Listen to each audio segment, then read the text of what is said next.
All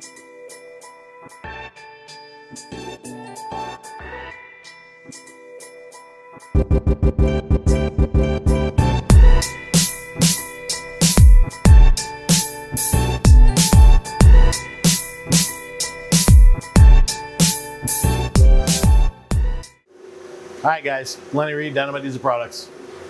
I literally just got raped.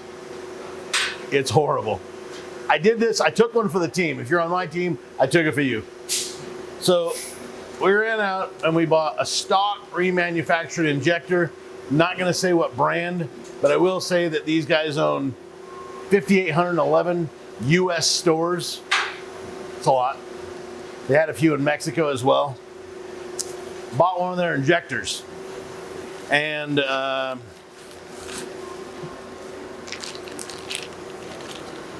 still bagged, vacuum sealed, kinda.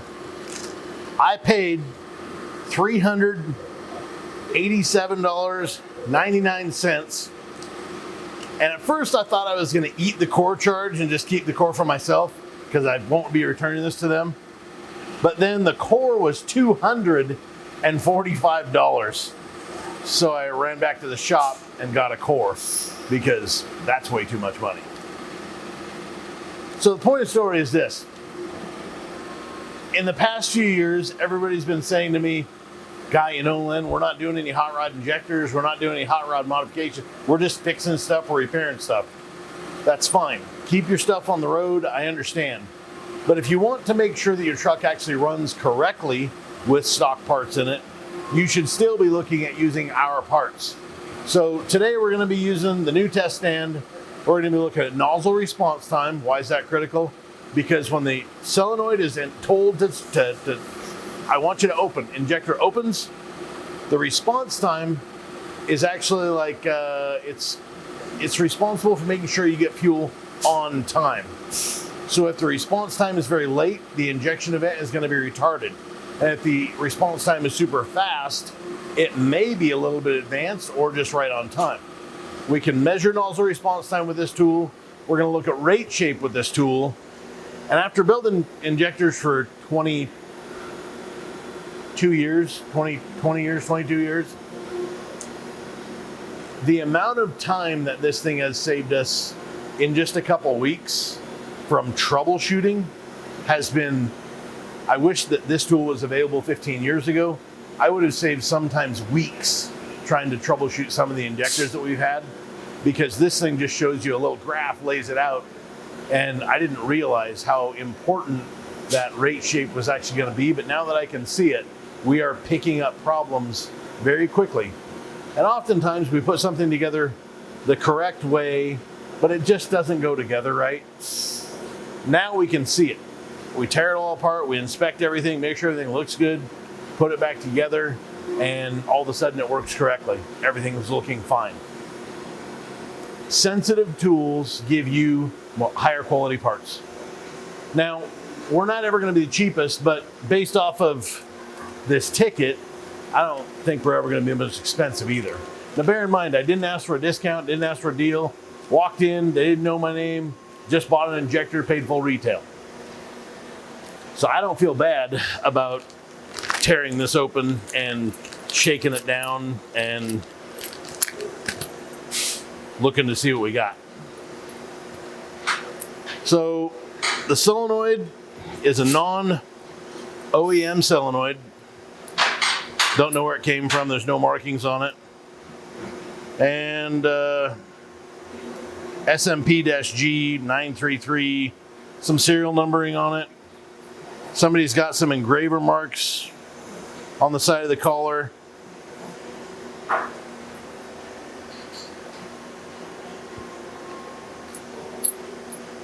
We'll break right now.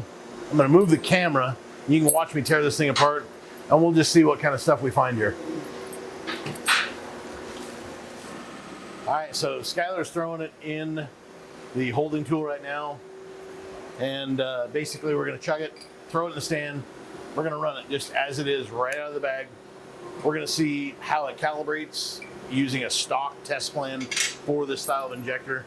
This style of injector would fit your 04.5 to 07 Cummins 5.9 trucks.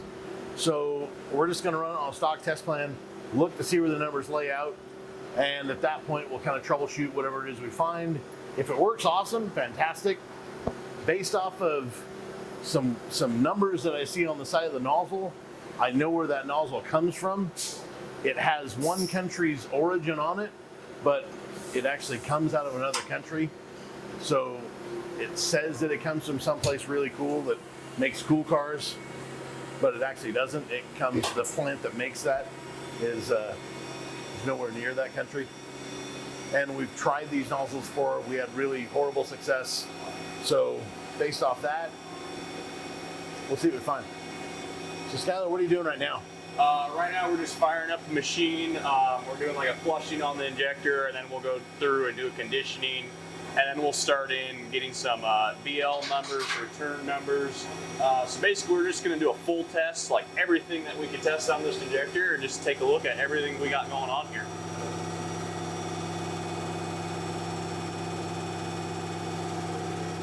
Right now I'm pulling up rate shape of this injector.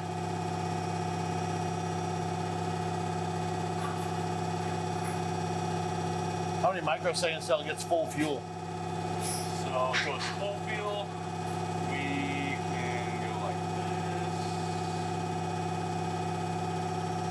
About 1.2. 1.2? Yeah. Okay. So 1.2 microseconds till it's full on the fuel. Yeah.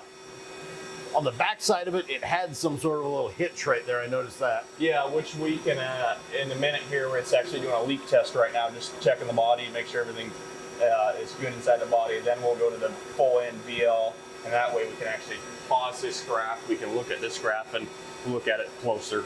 During this leak check, it's checking the needle valve to nozzle valve, the seat. Yep. It's checking the control valve seal. Yep. And control valve ball and seat condition. Yep, basically anything where return can come from for an injector, it's checking it.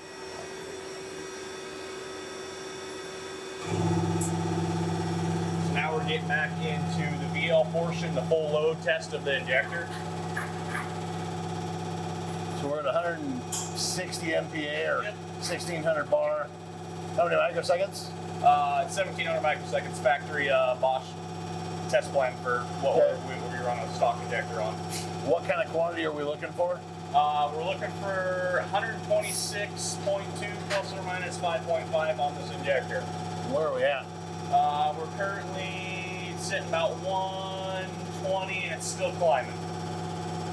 120, 120.4, 120.6. So we are definitely on the low end of what a good stock injector should be. Yep, it's basically 120.7 will pass. This injector is doing 120.5, so we're at the very bottom of a stock injector from the factory. Now guys, just so you know, like in my own testing on the dyno, I have set up and calibrated injectors at the very bottom, just made a match set of stuff that passed on the very bottom and a match set of stuff that passes on the very top of the factory scale. And that is good on a dyno for about 25 horsepower.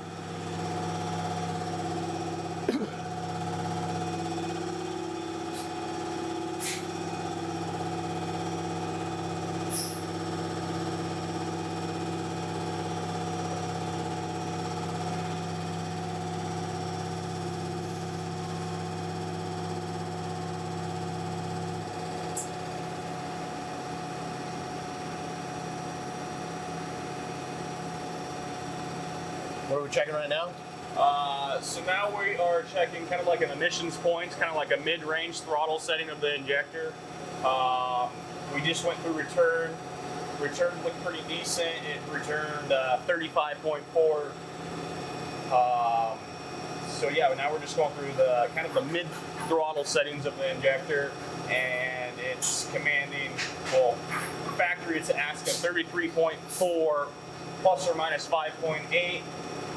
We're currently at 27.9, 27.8, so that's barely going to sneak into where it needs to pass. It's kind of on the low side there also.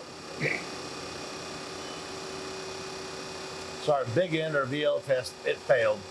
Yeah, by 0.2. And everything else Everything else is is passing, coming in. Yeah. but it's super low. Now, this is the kind of stuff that you can see how many people are building parts here, and this is the kind of stuff that you throw something together, this would run. But we're proud to say that we balance everything within 2%. So all of this stuff that we're looking at, instead of it being on the very bottom or in the middle of what's good, we would be within 2% of the top of what's good. That way you're getting the optimum power and optimum fuel economy of your vehicle based off of factory parameters. So our stuff's not all just hot rods. A lot of our stuff is we're just trying to make the most optimum fuel injection event happen during every single process of your vehicle. So if you buy one of our eco sets, they're basically just a matched set of stock injectors. And if you buy a single injector from us, it's going to be 98, 99 to 100% of whatever the factory test plan allows. We're not going to be at that 80%. We're not going to be at 90%. We're going to be at 98 to 99 to 100%. So it's still within factory plan, but it's as good as it can be with factory plan. So we went through idle there. Factory is commanding 10.5 plus or minus 5.2. So keep in mind, that's a very big shred for idle. That's all the way down to 5 is acceptable, all the way up to 15, which that's a huge spread. If you have some that are at 5 and some that are at 15, it's not going to idle the smoothest. It's not going to idle the smoothest, and then you'll notice in those trucks, if you get 2 or 3 injectors down at 5, 6, 7, on a really cold morning, your truck won't generate enough horsepower to drive the oil pump properly. And then when you go to flip the defroster on, there's another 15 horsepower, and the truck just struggles to idle correctly.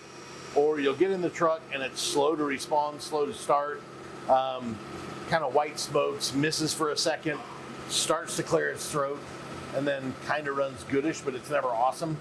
On a cold day, you'll notice that, and it'll be something that it'll drive you crazy once you know exactly what it is. On hot days, you don't really notice that, but still, fact of the matter is, factory test point is 10 mm cubed. You're allowed to go down to 5, and you're allowed to go up to 15. Again, all of our stuff is going to be set at 13, 14, 15 cc's. So when you breathe on the key, pop, it's going to start and run really well. You're going to drive ours out of the parking lot, down the street to the first stop sign in the morning. You're not going to hear the pinging and the rattling that every single stock truck that I've ever driven always has in that era. So, and that is something, I get in somebody else's truck and they got tires, wheels, lift kit, light bars, whatever, but it sounds like that. I want to jump out the door. Like, I hate being inside that truck because I know that I could fix that noise and that rattle, and it would make the entire driving experience so much more pleasurable. But till then, like, lift it or not, I just want to bail. Yep. So I just put in this flow sheet. I'm going to go grab it so that way we can kind of look over it. Okay, cool. Thanks, Skyler. Hi, guys. So, you know, if you're following along with us this far, hit the subscribe button. Appreciate a little bit of support. Thumbs up it, thumbs down it. If I'm that bad, thumbs down it, I guess. But really, we're trying to give you guys good data so you can make good decisions when buying parts for your truck. Not everybody understands like why we should buy something that's really kind of a premium brand or something that's a bit more expensive. This video is intended for you guys to be able to share this with your cousins, with your neighbors, and make sure that everybody that's got older trucks is getting older trucks that run really good. So Skyler, this is the second injector we've ran this morning, right? Yep. So we ran a stock OEM, Yep. brand new, not Reman. Yes. We actually found a problem with that one even, didn't we? Yeah, we did. So guys, these are things that when you're building several thousand units a day, you're gonna get stuff that kind of slips through the cracks. And these test plans that the OEMs come out with, the deviation rates are, you know, like from 10 down to 5, from 10 up to 15. It's like a 200% deviation rate that's allowed at idle. And on VL, which is the big end, Yep. they're down to about 18% allowed, right? Yeah, because you're all the way good till 130, a little over 131, all the way down to like 120. So there's a 10 cc variation allowed in a factory test plan that gives you a green thumbs up and says, go ahead and throw it in the truck. To us, that's just too much. Like, if you've continued to maintain, service, drive, enjoy your truck since 2005 till now. We assume you plan on doing it again for a good long time. We're trying to make sure your truck runs better with our stuff than it ever did even the day you bought it brand new. And that's why we're so picky about our test plans. These are test plans that come in the machines. We've got another machine over there that gets updated every year with all the factory OEM test plans. We take those test plans, we dissect them, we figure out what we're gonna make our stuff run like. We build them per test plan, we install them in trucks, we dyno them, and we drive them to give you something that we know we're comfortable selling you. That's how we come up with this stuff. All right, so how about we pull this injector apart, see what kind of stuff's actually in it. Yeah, for sure. Next, we'll kill the camera right now. We're gonna set it back up where you can watch us tearing the thing apart. Thanks. All right, guys, so we're gonna open up this injector that I bought. I was wrong now that I've got my glasses on, because over 40. It is an actual like Bosch solenoid. It's used, and looking at the stud length, you can always tell when somebody pulls them too tight. The proper torque to this is 13 inch-pounds, not 30 inch-pounds, and not 13 foot-pounds, but 13 inch. This one here is really tapered at the bottom, and as you pull on those, they start to get thin before they break off. Well, this one, somebody ran some sort of a cleaner across the top to just dress the top of the threads, so it'd be nice and easy to get a nut started on there. But with that thing being pulled tight at the bottom, that could create intermittent contact inside solenoid and give you intermittent, like just grounding issues. So part number is SMP-G 933-22073 217. I can't believe this thing sat around since 2 of 17, so that might have been somebody else that, and it says SR number 5. So I assume that this was rebuilt by somebody else at one time that hand engraved that. It does have a nozzle that we're familiar with. It's not really my favorite part, but I'll tear it apart for me. Open it up. Thanks, buddy.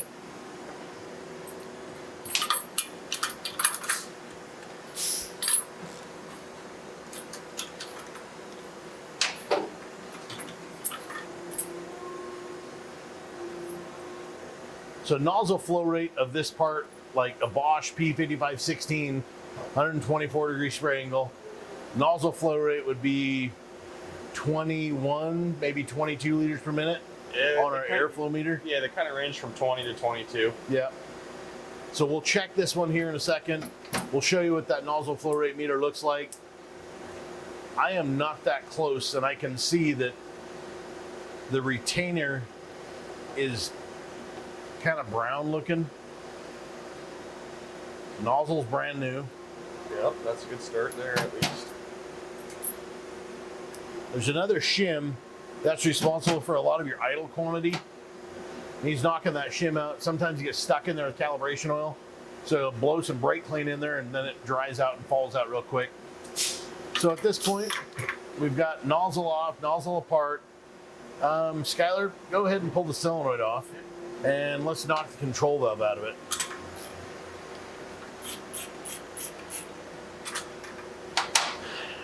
A good thing about this, the needle valve is fully DLC coated, and I like that. That's a nice deal. So this nozzle, I have strong question marks about it. It actually, I know where it came from because the way that there's some numbers down here, but it does not say who the manufacturer is on the nozzle itself. So there's a potential that, as I said, these things get labeled like they're coming out of one high-end European country, but they're actually coming out of another country, China. There's a potential without this thing actually saying made in Italy that it just came straight from China to these guys.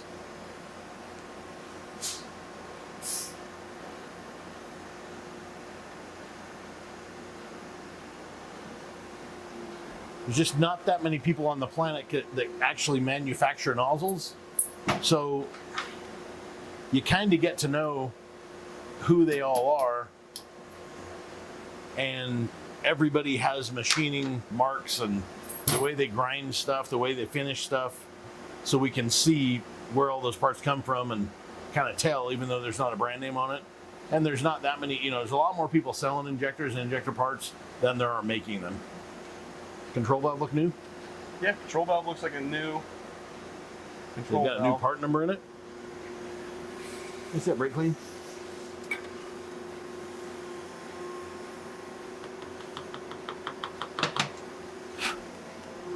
I'm not positive if that's OE or not. I don't really recognize that. Usually it's a smaller engraving than that. It's a very large engraving. We can go and inspect it too. I can see this. So, yeah, what we're going to do is we're going to measure the side port, measure the top port, so that's A and Z, right?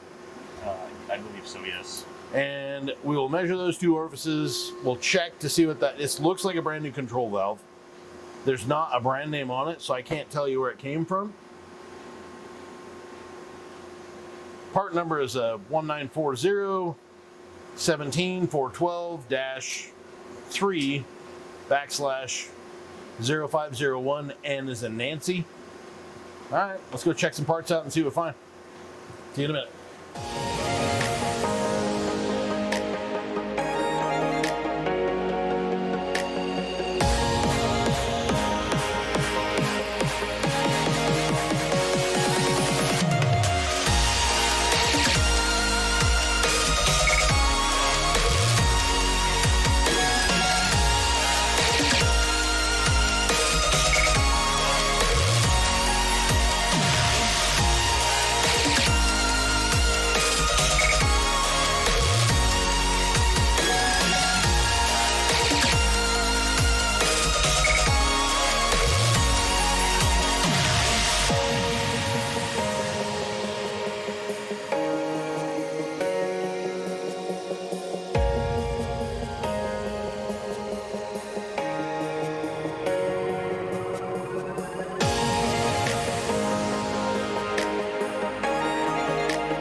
So we've got this aftermarket injector in the test stand, and what we're looking at right now is basically the latency of the injector event to start happening.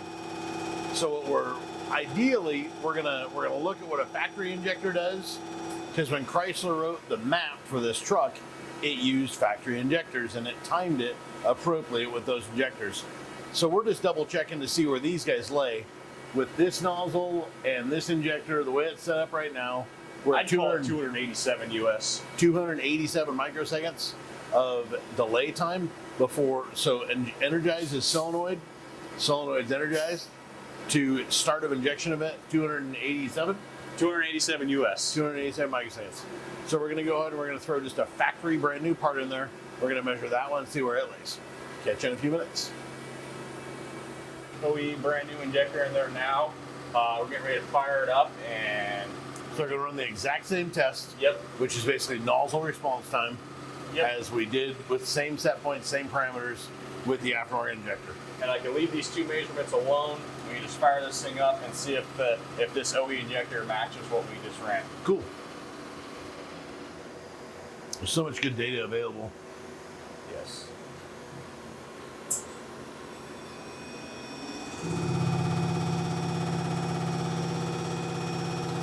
This one actually appears to be a smidge earlier because we're actually a little bit further this way on the last one. So here in a minute, I'm just going to let it prime up, run it for a little bit. I'm going to pause this graph, and then we can actually get our real measurement here.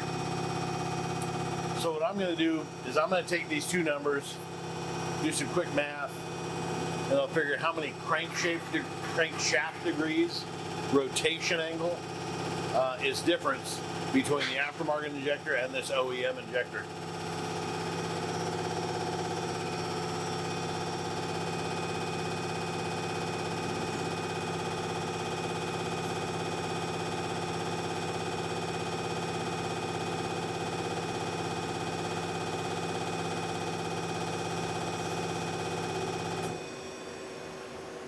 You guys notice that Skylar's got a stylus there. It's his favorite color, it's pink. When I went to the store the other day, they only had pink in stock. So I had to buy him a pink one. He seems to like it though. It works good. So I'm going to say like 282.7. So about 5 About 5. microseconds. About 5 difference, yeah. Okay, so 5 microseconds later is the aftermarket one. I don't know how many crankshaft degrees it is yet, but we'll do a little figuring on that. And I'll let you know about that here in just a few minutes. So generally speaking, we've got a decent part. Yeah. And what's really good about this is they did put a new nozzle in it. They did put a new control valve in it. It's got a new seal in it. They reused the old solenoid, but it's still functioning just fine. There's nothing wrong with that. Yep. So really, out of all of the aftermarket stuff that we've seen people remanufacturing, this thing, it actually holds up pretty well. Yeah, other than we did bore scope that nozzle. There's a problem with the nozzle, which Yep. we knew we were going to find. Yep. Basically, what's happening is the needle valve, when it goes down to set on the seat, the needle valve is interfering with a different part of the nozzle, so it's actually holding the needle valve up, and we'll show you a photograph of that during this video where you can see that two spray orifices are actually bleeding. So the picture that I took, the deformations right at 12 o'clock, and say at 11 and at 1, you'll see where there's actually leaking happening in that nozzle. We found some rust in the nozzle. Yep. We did measure a bunch of control ports on the nozzle and the control valve, and things look pretty good. Yep. So this isn't the worst part that we've ever seen. For all the remanufacturing that happens in the USA, I would say, I mean, this isn't as good as ours, but this is definitely like one of the better ones for sure. Yeah. So it's a decent little review. Hope you guys get something out of it. Is it worth the money? If you're in a dire need situation, this truck could start your truck, it'd run your truck. From what I see here, I don't think the nozzle is going to be very long for life, but the rest of the injector body actually looks pretty dang good. Yeah. No, we can definitely do like a durability test on that nozzle too with a different test stand we have, and Yep. just see how well that nozzle holds up, because in the past we've seen them not hold up very well. So I think that's a good idea. I think what we'll do is we'll throw it in the little IFT 70, and we're basically going to just let it run for 9,999 injection events, and then we can go out there and we can cycle it again and again and again. We'll do that for a couple of days, and then after a couple of days of usage, we'll put it back in here and see how much change we have. Yep. I expect with that nozzle, we'll probably find some change, but we'll be back with you in a couple of days and let you know what the results of that are. Cool. Thanks, guys. Thanks, Skyler. Yep. Matt, thank you. It's always a pleasure just to see you standing there smiling and laughing at us. All right, guys. Later. Thanks.